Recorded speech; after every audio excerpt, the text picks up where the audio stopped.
नमस्कार, good morning, सुप्रभात। आप सभी विद्यार्थियों का हार्दिक स्वागत।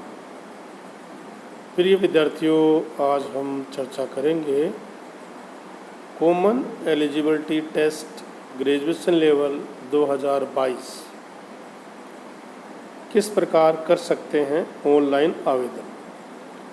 विद्यार्थियों की मांग पर विद्यार्थियों द्वारा अनुरोध करने पर कि कॉमन एलिजिबिलिटी टेस्ट जो कि ग्रेजुएशन लेवल 2022 के लिए आयोजित किया जा रहा है, इसमें हम आवेदन किस प्रकार से कर सकते हैं। तो इसी को ध्यान में रखते हुए विद्यार्थियों की सुविधा के लिए हम बताएंगे कि आप इसमें आवेदन किस प्रकार से कर सकते हैं। सबसे पहले बातचीत करेंगे कि राजस्थान कर्मचारी चयन बोर्ड जयपुर द्वारा समान पात्रता परीक्षा कॉमन एलिजिबिलिटी टेस्ट स्नातक स्तर 2022 ये बोर्ड द्वारा राजस्थान के अधीनस्थ एवं लिपिक वर्गीय सेवा समान पात्रता परीक्षा नियम 2022 के जो 8 प्रकार की जो सेवाएं हैं उनके लिए एक समान पात्रता परीक्षा आयोजित की जाएगी और उसके संबंध में ऑनलाइन आवेदन आमंत्रित किए गए हैं। सेवाएं और पद का नाम की बात करें तो राजस्थान होमगार्ड अधीनस्थ सेवा प्लाटून कमांडर, राजस्थान अभियंत्री अधीनस्थ सिंचाई सेवा जिलेदार और पटवारी, राजस्थान अधीनस्थ लेखा सेवा कनिष्ठ लेखाकार, राजस्थान राजस्व लेखा अधीनस्थ सेवा तहसील राजस्व लेखाकार, राजस्थान महिला अधिकारिता अधीनस्थ सेवा पर्यवेक्षक और राजस्थान एकीकृत बाल विकास अधीनस्थ सेवा पर्यवेक्षक और राजस्थान कारागार अधीनस्थ सेवा उपजेलर और राजस्थान समाज कल्याण अधीनस्थ सेवा छात्रावास ग्रेड 2। ये इनके पद हैं, जिसमें प्लाटू कमांडर के संभावित पद हैं 43, पटवारी के 272, कनिष्ठ लेखाकार के 1923, तहसील राजस्व लेखाकार के 198, पर्यवेक्षक जो महिला अधिकारिता विभाग में 176, उपजेलर के 49 और छात्रावास अधीक्षक 2 के 335 पद हैं। इन पदों के लिए आवेदन करने से पहले आपको समान पात्रता परीक्षा देनी है।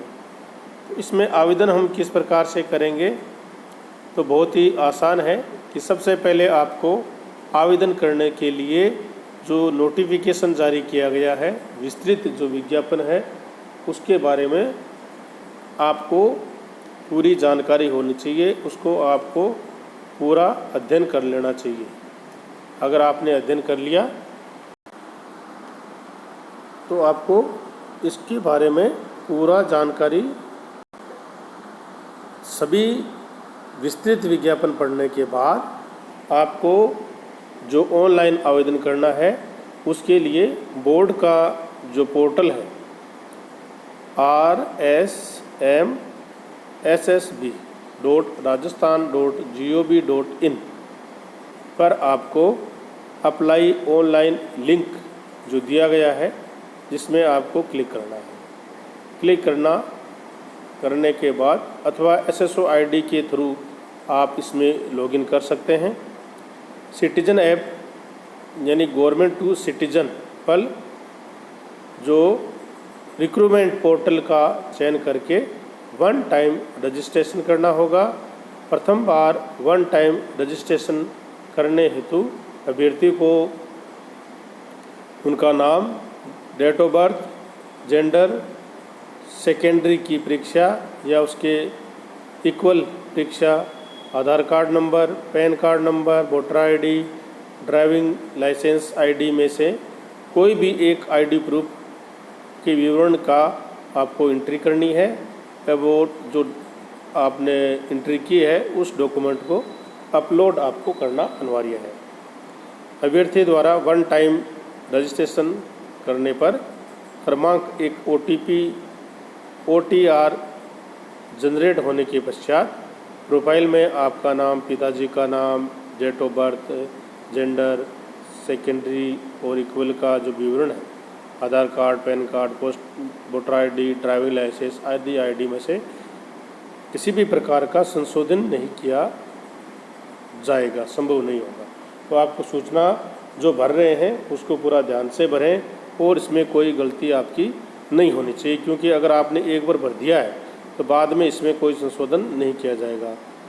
यदि अभ्यर्थी का आधार कार्ड में अथवा जन आधार कार्ड में उसके नाम, पिताजी का नाम, जन्म तिथि और जेंडर में कोई त्रुटि है तो इन त्रुटियों को आवेदन करने से पहले जो कमी है उसको दुरुस्त कर लेना चाहिए। जैसे नाम में कोई कमी है और पिताजी के नाम में जो भी कोई कमी है तो उसको पहले से आपको दूर करना चाहिए, उसके बाद में अप्लाई करना है। यदि अभ्यर्थी द्वारा OTR रजिस्ट्रेशन आधार, जन आधार के माध्यम से न करके SSO ID के माध्यम से करता है तो उसे सेकेंडरी की अंक तालिका व एक पहचान दस्तावेज अपलोड करना अनिवार्य होगा। नोट करते रहिए कि आपको आधार कार्ड या जन आधार कार्ड के माध्यम से न करके आप SSO ID के थ्रू करते हैं तो आपको एक सीनियर की जो मार्कशीट है उसकी और एक दस्तावेज को अपलोड करना अनिवार्य होगा।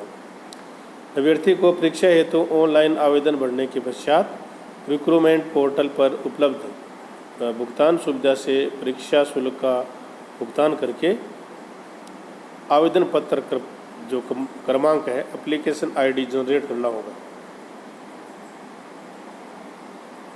अभ्यर्थी की फीस यानी परीक्षा शुल्क जमा करवाने हेतु आप अन्य किसी पोर्टल अथवा सुविधा का उपयोग न करें।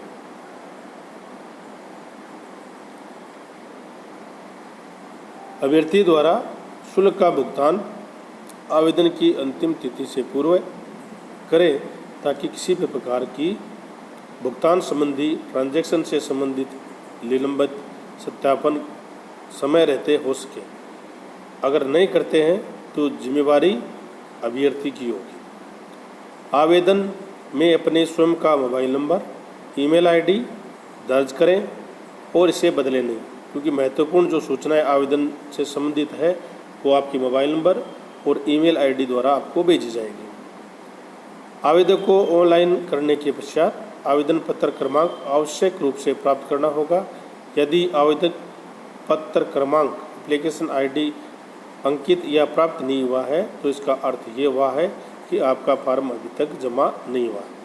आवेदन पत्र के प्रिव्यू को आवेदन सबमिट नहीं माना जाएगा, यह आप जरूर नोट कर लें। आवेदन जिस श्रेणी के आवेदन करते समय अगर कोई किसी प्रकार की कोई समस्या हो तो रिक्रूटमेंट पोर्टल पर दिए गए हेल्प डेस्क नंबर या ईमेल पर आप संपर्क कर सकते हैं। नंबर ये आपको दिए गए हैं और इसके लिए कोई समस्या है तो हेल्प नंबर ये आपको अपलोड कर दिए गए हैं, इसमें आप नोट कर सकते हैं। आवेदक ने जिस श्रेणी के तहत आवेदन पत्र हेतु पात्र है उसी श्रेणी के लिए आवेदन करें।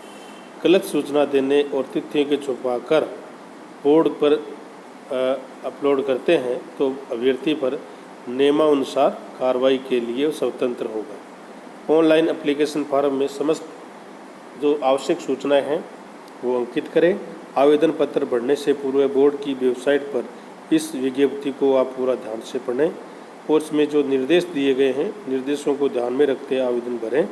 कोई भी सूचना गलत या अप्रूव भरने पर आवेदक का आवेदन रद्द किया जा सकता है और प्रवेश नहीं दिया जाएगा परीक्षा में, जिसकी जिम्मेवारी स्वयं आवेदक की होगी। और गलत सूचना या अपूर्ण सूचना आवेदक में सुधार हेतु पत्र व्यवहार आपसे नहीं किया जाएगा। तो इसी के साथ आप सभी का बहुत बहुत धन्यवाद। Thank you.